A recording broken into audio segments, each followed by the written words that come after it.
Hey everybody, it's Kneecap here, and in this video I'm going to be going over the patch 8.2.5 notes and kind of at least hitting all the highlights from it. So this patch is probably going to come out very shortly as of this video upload date, and very shortly meaning a week, 2 weeks, 3 weeks, because it's just the mid patch before the next big patch, which will be 8.3, which is also speculated to be basically the last major patch of BFA as they transition us into the next expansion. Enough of that, let's go ahead and get into these notes. The first thing on the list is the new character models for Worgen and Goblins. This is something we were promised, I believe, during Legion, even. If it wasn't during Legion, it was at the very beginning of this expansion, that eventually we would get new models for Worgen and Goblins. So if you play a Worgen or Goblin, especially as your main character, you're probably pretty pumped for this. Judging by the looks of him, I think it's a nice upgrade. It's not something huge, obviously, but they also just get to do some better things for the animations, and they just get a rework that they much deserve, as the only thing that hasn't really been touched since they've been made.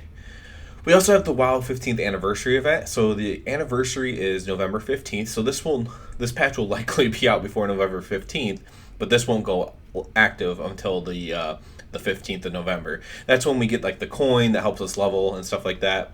And you always get like a little bit of toys or whatever you get for logging in for this. So what you're going to get that's really cool this time, and it won't be as cool because and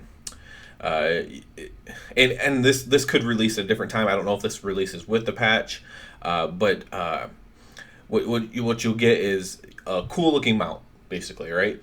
So it kind of looks like Deathwing a little bit, and this comes out with the patch. Again, it's kind of vague whether this comes out with the anniversary or just comes out with the patch, but it kind of looks like Deathwing. Now everybody will be able to get this, so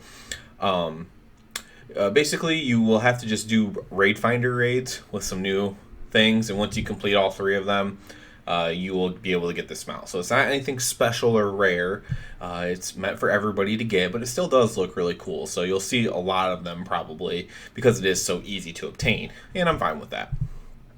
We have Return to Alteric Valley of Old. This is a little bit interesting. I didn't really know this was coming. I'll read through this here. Run down your enemies, raise their fortification, and exchange the tokens for loot from their corpses to summon mighty reinforcement in Korak's Revenge, a throwback battleground inspired by the earliest days of Alteric Valley. So if you don't know, early days in Alteric Valley would last days and days and days sometimes. I know I logged out of one and came back into it. This is before I knew anything. In vanilla, I didn't know anything. I didn't know anything about gaming. I didn't know anything about anything. I was just a kid. So I logged out and I logged in the next day, and I saw like all the same names in the battleground from the previous night. And I'm like, what is going on here? And they're like, we're still in it. We're still, we're still going. And I'm like, wow, that's crazy. And, that's my experience, but people have been in for much longer than that, than just like one full day. Players who participate in Korak's Revenge and complete their Alteric Valley of Old achievement can earn 2 new mounts, a Stormpike Battle Ram for the Alliance, and the Frostwolf Snarler for the Horde. So again, this will just be a kind of an easier mount to obtain, but in a kind of a unique way at least.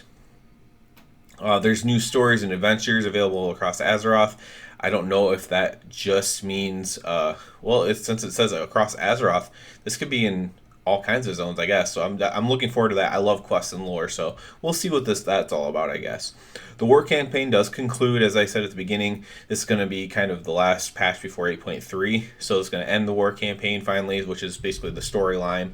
We also have another step in Magni's thing where we get to see Raytheon, who many people speculated would be a player in this patch, and it appears he is.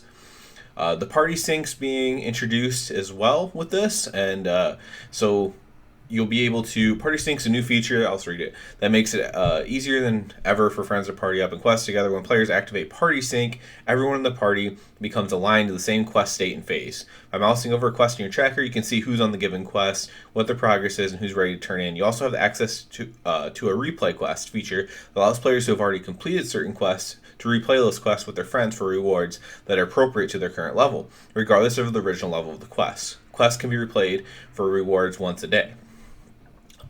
Relaxing level restrictions. We also relax level restrictions so low-level players can queue for instance content such as battlegrounds and dungeons in their level group. in their level range, and higher level players can choose to join them having their level scaled down. Please note that unlike time walking, when your levels scale, you will temporarily lose access to abilities and powers such as Azurite and stuff like that. So basically, this whole idea is that they're not going to make level matter as much, except for obviously you need to be max level to do end game. The max level stuff still matters, but as far as the leveling experience, someone who's max level can help you. If your friend's level 60 and you're level 30, you guys can team up together and do stuff. They kind of already did that a little bit with the phasing and everything, but it's completely trying to make the leveling experience more enjoyable. I know they talked about a squish down to 60 or just squishing it down. I think that's probably the better way to go, but I do understand what they're trying to do here. They revamped the Recruit a Friend. I won't go into all of that, but that's kind of cool. The new mount, the Honeyback Harvester. So this is Alliance.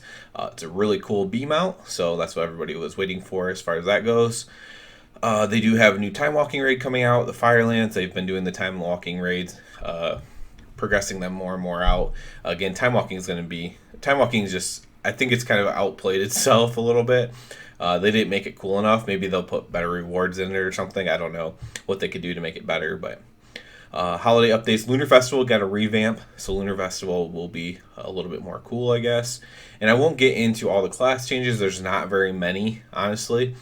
But I'll just read the characters thing real quick. Goblins now move, now wave at Gobber after casting Pack Hobgoblin Racial. I don't even know what that means, because I'm not a horde. Gobber now waves back at the player, makes sound when summoned. Rocket Barrage Racial now makes sound when the rocket launch from the bolt instead of the caster's feet. So it's from the belt instead of the caster's feet. So that's a cool little character change I wanted to make sure I got in there. So this is not a huge patch by any means. We do get some new mounts, especially Alliance get the B mount, which some people are annoyed by, but Alliance are probably pumped about. War Camping concludes, and it lead us into patch 8.3 and towards the end. So that's it for this video. Please subscribe to the channel. It helps me out a lot, and everybody have a good one.